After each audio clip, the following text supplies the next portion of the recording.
Standing alone beneath the ancient oak, Clara traced her fingertip across the smooth bark, where two initials, a carved into the wood, entwined with C, remained as vivid as the moment they were first etched.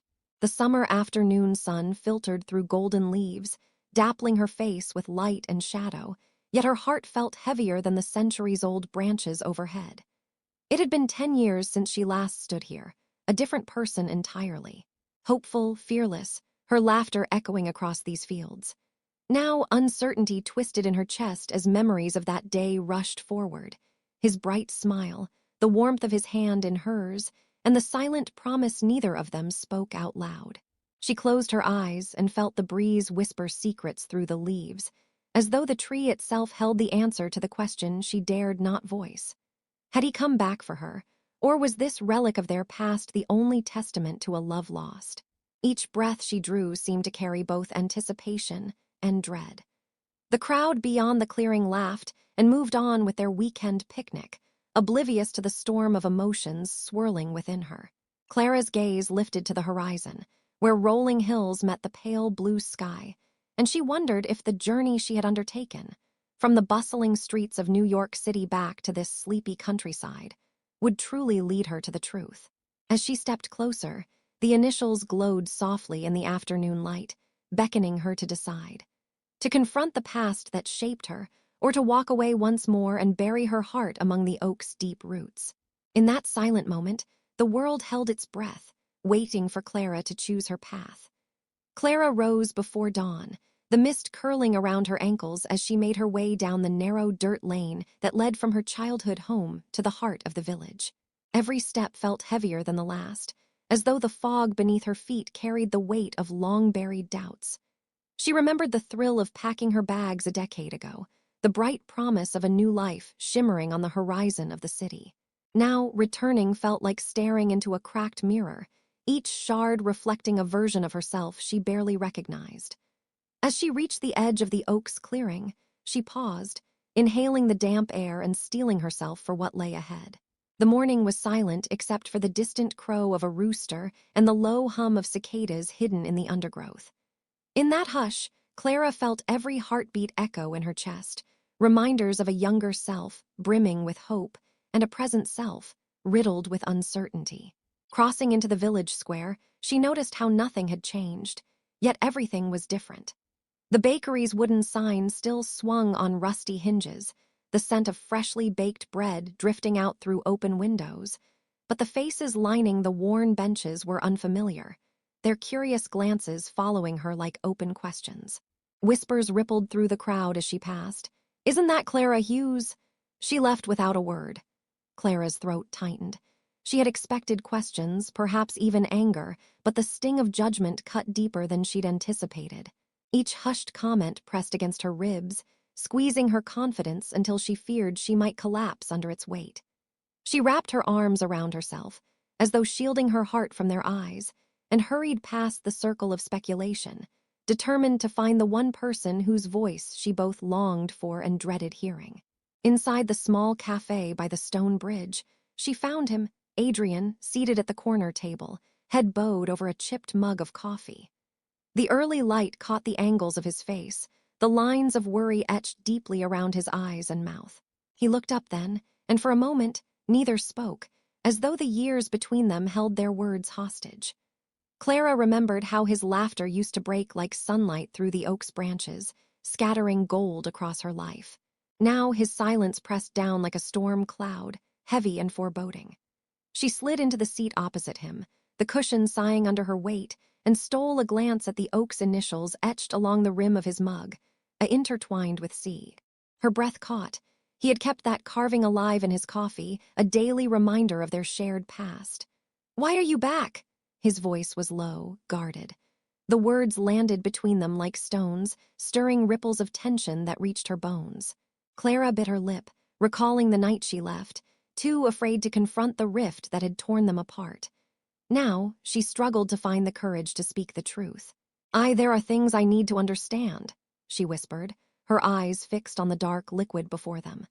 She thought she had left to chase a dream, but the emptiness of her success in the city had driven her back here, to the roots she had tried to escape. He nodded slowly, but the lift of his brow told her that was not enough. He needed more answers, apologies, perhaps even forgiveness, yet she feared she had none to give. Outside, plates clinked and spoons tapped against ceramic as the cafe filled with morning customers. Their chatter echoed around the small room, highlighting the stillness between Clara and Adrian. In that silence, memories rose unbidden. The first time they carved their initials on the oak, the feel of his hand as he steadied her knife, the spark that danced in his dark eyes when their initials first took shape. But that moment was shadowed by the fight that followed, the harsh words she hurled in anger, and the slamming of the door as she walked away. She exhaled, the breath shaky and unsure. If she spoke of regret, would he believe her? If she begged for a second chance, would he grant it? Or would the past remain an immovable barrier, etched into both their hearts as indelibly as the oak's bark? Adrian pushed his mug aside and leaned forward, elbows on the table. "You left without saying goodbye," he said, voice rough. "I thought you didn't care anymore." Clara's eyes filled with tears she refused to shed. She searched his face for a sign of the boy she once knew, the one who had whispered that they would carve their names on every tree in the forest so the world would remember them. She opened her mouth, but the words tangled in her throat. Instead, she placed her hand where the mug had been, fingertips brushing the faded carving on the table's surface. "I was scared," she finally managed, voice trembling. "Scared of losing you, but also scared of who I might become if I stayed." The confession hung in the air, fragile as a dew-laden spider's web, waiting for his response. He sat back, brow furrowed, studying her as though seeing her for the first time. The tension crackled between them, each heartbeat marking the distance they needed to bridge. Clara swallowed hard, the barbs of self-doubt twisting within her. Had she run from him or from herself? Each possibility stung. Yet she knew that if she couldn't face this moment, she might never find the peace she sought. Behind her, the cafe door opened, and a breeze swept through, carrying the scent of rain-soaked earth. It felt like a sign, as though the world outside urged her forward. Gathering her courage, she lifted her gaze. "I want to make things right," she said, voice firmer now. "Not just with you, but with the person I used to be and the one I want to become." Adrian's eyes softened, and for an instant, hope flared in Clara's chest. But then shadows crossed his features, a hesitation born of old wounds. "It won't be easy," he said quietly. "Some things don't just vanish because we say they do." His hand hovered over hers, and Clara felt the tremor in his fingertips. She met his gaze, refusing to look away. "I know," she replied, "but I'm here. That has to count for something." Outside, the first drops of rain began to fall, tapping a gentle rhythm against the cafe windows. Clara listened to the sound and felt, for the first time in years, that her return might not be in vain. Whether this was the beginning of reconciliation or simply another painful lesson, she could not yet tell, but she was ready to face whatever came next. The rain steadily tapped against the cafe windows as Clara and Adrian sat in uneasy silence, each lost in the rhythm of their thoughts. Finally, Adrian rose and offered her his umbrella, its dark canopy streaked with droplets, and without a word he stepped outside. Clara hesitated only a moment before following, drawn by the conviction in his slow, deliberate stride. Together they walked through the narrow village lanes, the world around them hazy with mist and memory. The air smelled of wet earth and new beginnings, and Clara felt a stirring of hope that perhaps this journey would not only lead her back to Adrian, but back to herself as well. They reached the oak's clearing once more, its massive trunk now gleaming with damp bark, the initials almost glowing in the gray light. Adrian paused beneath the boughs, his umbrella shielding them both, and Clara noticed how the carved letters seemed to pulse with the same quiet strength they once shared. He leaned his shoulder against the trunk and closed his eyes, as though listening to something only the tree could whisper. "I used to come here every morning," he said softly, voice low over the patter of rain. "No matter how bad things got, I'd press my palm against these initials and remind myself that we were in this together." Clara knelt and placed her hand beside his, her fingertips tracing the grooves. She felt the cool wood beneath her skin, felt the solidity of the tree, felt, in that simple touch, a bridge between their past and the fragile promise of what might come. Their conversation deepened as the rain slowed to a drizzle. Adrian told her of the village's changes. The old mill that had closed, the schoolhouse where he now taught, and the annual harvest festival he'd tried to keep alive in her absence. Clara confessed her life in the city, the gallery exhibitions and late nights, the applause she craved, and the loneliness that followed. She spoke of the emptiness behind every accolade, the nagging sense that she had succeeded in everything but herself. Each revelation felt like a stone dropped in a still pond, sending ripples through their shared silence. And with every word, Clara sensed the walls around her heart begin to crumble, replaced by an awareness that vulnerability might yet be her greatest strength. As the clouds broke and a shaft of pale sunlight pierced the canopy, a pair of children chased one another through the clearing, their laughter bright against the muted sky. Clara and Adrian watched them, smiles tugging at the corners of their mouths. The sight reminded Clara of simpler times, when love meant nothing more than the thrill of shared secrets and afternoons that stretched into golden evenings. She realized that healing would not be a single grand gesture, but a series of small moments like this one. Honest conversation, gentle forgiveness, a shared laugh. Standing in the patch of sunlight, the initials glowing at their backs, Clara felt the weight in her chest lighten. Whatever the future held, she knew that she had come home not just to the place where her story began, but to the person who still believed in her, beneath the steadfast branches of an old oak. Over the next few days, Clara settled into the gentle rhythm of village life, waking each morning to the crow of roosters and the scent of dew-soaked hay drifting in through her open window. She helped Adrian prepare the schoolhouse for a field trip, carving wooden bookmarks with the children under the shade of the oak, and felt a surprising surge of joy in the simple act of creating something with her hands. In the afternoons, she wandered the winding lanes, offering her skills to repaint the bakery's faded sign or help mend Mrs. Patel's torn sari on her front porch. With each task, she felt the knot in her chest loosen a little more, as if the very act of giving back was dissolving the guilt she had carried since the day she left. Yet at night, when the village fell silent and she lay in the spare room Adrian had offered her, doubts crept back in. She would imagine the gleam of city lights, remember the applause of gallery openings, and question whether she was merely clinging to nostalgia. One evening, Adrian found her on the porch steps, staring out at the dark fields beyond the oak. He joined her quietly, offering her a steaming mug of chamomile tea. Clara cradled the cup between her palms as she admitted her fear, that by returning, she had traded one kind of loneliness for another. He rested a hand on her shoulder and reminded her that growth often felt like 2 steps forward, 1 step back. "You're not alone this time," he said softly. "Let me carry the weight when you can't." The harvest festival arrived on a crisp Saturday morning, transforming the village into a swirl of orange and gold. Stalls lined the main street, piled high with pumpkins, jars of honey, and loaves of spiced bread. Musicians tuned their fiddles beneath a garlanded archway, and children darted between straw bales, their cheeks flushed with excitement. Clara and Adrian stood side by side at a booth where they sold postcards bearing sketches of the oak tree. When a crowd gathered to hear her talk about the history of the carving, how 2 young lovers had once vowed to face the world together, Clara found her voice steady, her heart buoyed by the eager faces gazing up at her. In that moment, she realized that her gift for storytelling had a place beyond the city's grand halls. Here, her words could heal old wounds and forge new connections.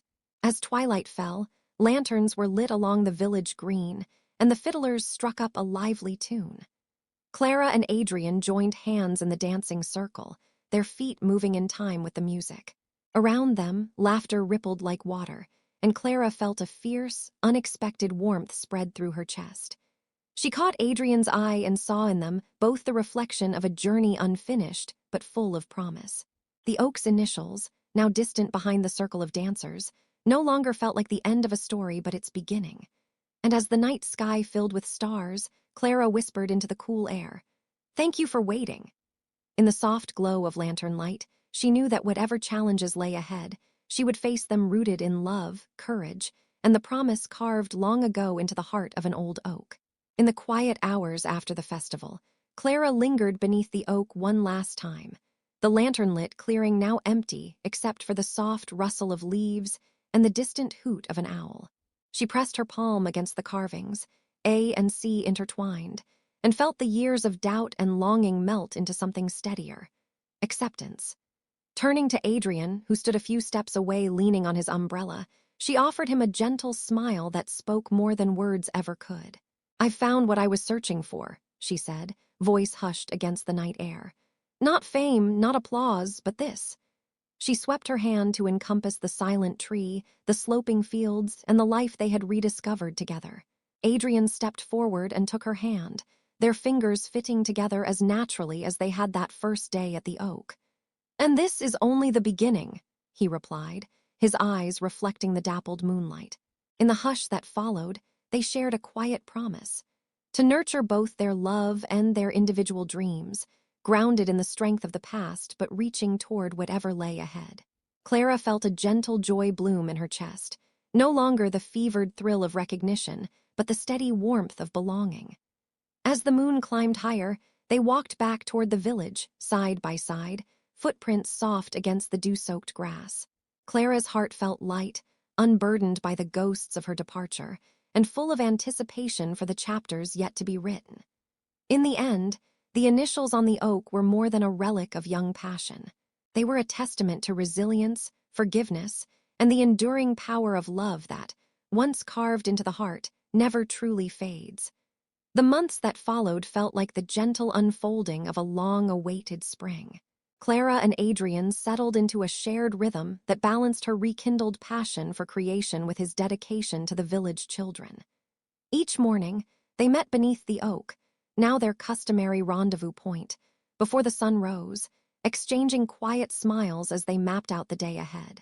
Clara would sketch new designs for the school's library mural, while Adrian prepared his students for lessons on local history, often weaving in the story of two lovers who had carved their initials on an old oak and found their way back to one another.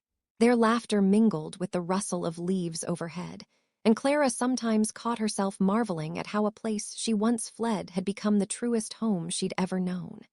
In the afternoons, they collaborated on community projects, transforming the abandoned mill into an arts center, hosting evening workshops where Clara taught watercolor techniques and Adrian read stories by lantern light.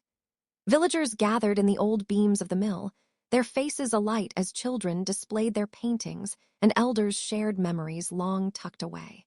Clara felt a swell of pride each time she heard someone recount how heartfelt her stories had been or how her illustrations had captured the spirit of their home. And though applause here was quieter than in the city's grand galleries, it resonated more deeply, rooted in genuine connection rather than fleeting acclaim. Weddings, harvest festivals, and summer fairs came and went, each one marking another season in which their bond grew stronger. On Clara's birthday, Adrian surprised her with a small wooden box carved from the oak's fallen limb. Inside lay two matching pendants, tiny replicas of the intertwined A and C, strung on leather cords.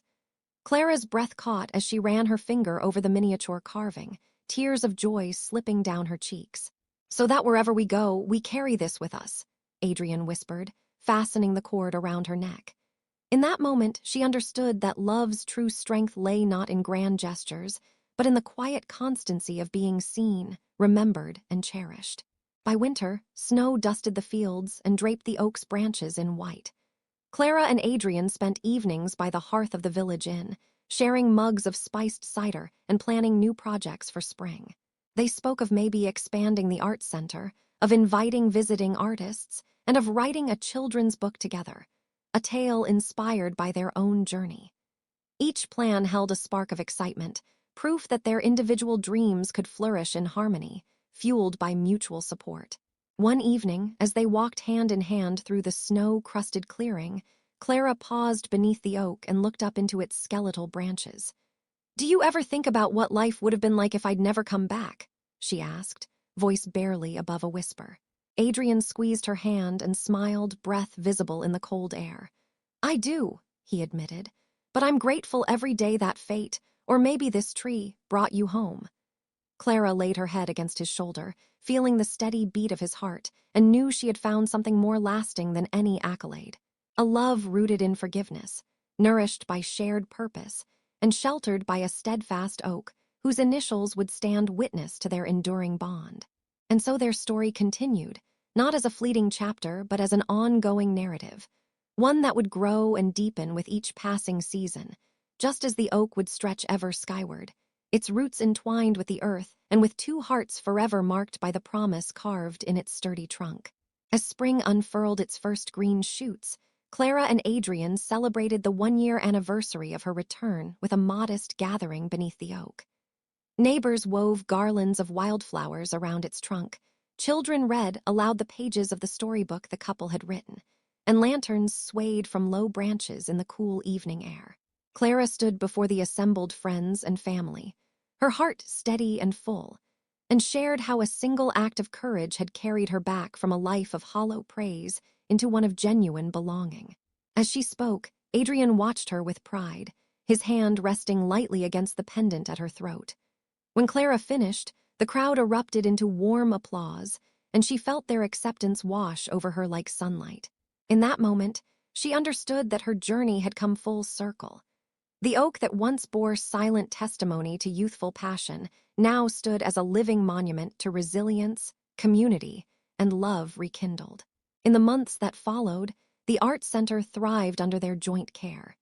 Visiting artists brought new perspectives to the village, hosting workshops that blended traditional crafts with contemporary techniques.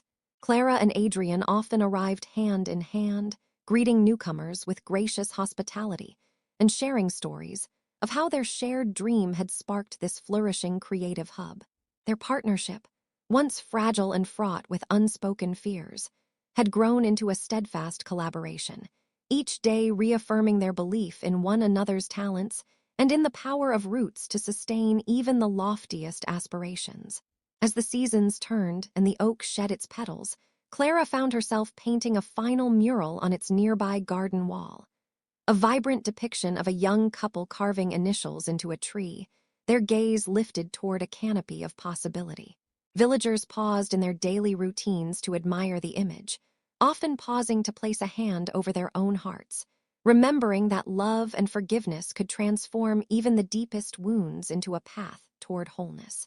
Clara signed her name at the corner, small but indelible, and stepped back beside Adrian, who smiled and wrapped an arm around her shoulders. Together, they gazed at the mural, knowing that their story would continue to inspire anyone who paused long enough to discover it. In the quiet twilight that followed, Clara traced her fingertip over the painted initials, feeling the same thrill she had felt all those years ago beneath the oak. But this time, the thrill was tempered by a profound serenity, the assurance that home was not a single place or moment, but the shared journey of two souls committed to growth, compassion, and unwavering support. As dusk deepened and fireflies flickered around them, Clara and Adrian walked back toward the village, their footprints mingling in the soft earth. Behind them stood the oak, steadfast, wise, and bearing witness to a love that, once carved into its heart, had only grown more enduring with time. Years later, when Clara and Adrian walked hand in hand through what had become their shared world of art and learning, neither the oak nor its carvings had faded. The initials, once jagged and raw on damp bark, were now softened by time, yet imbued with deeper meaning. A testament not only to youthful passion, but to the resilience forged in their years apart and the love renewed through vulnerability.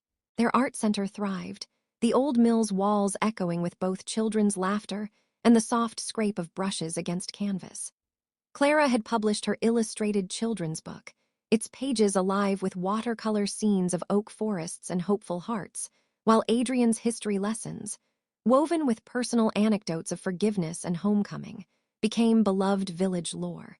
On crisp autumn mornings, they still met beneath the oak. Sometimes they spoke of distant travels they'd planned but postponed. Other times, they simply sat in companionable silence, shoulders touching, breathing in the scent of earth and possibility. And when curious visitors asked about the carved initials, Clara would smile and tell them that every story, like every tree, grew stronger through seasons of trial and renewal. As the sun set, painting the sky in hues of rose and gold, she and Adrian would rise and walk back to the village, their silhouettes long in the fading light, secure in the knowledge that true home is not built in a single moment, but in the steadfast choice to return again and again to the place where one's heart first found its voice.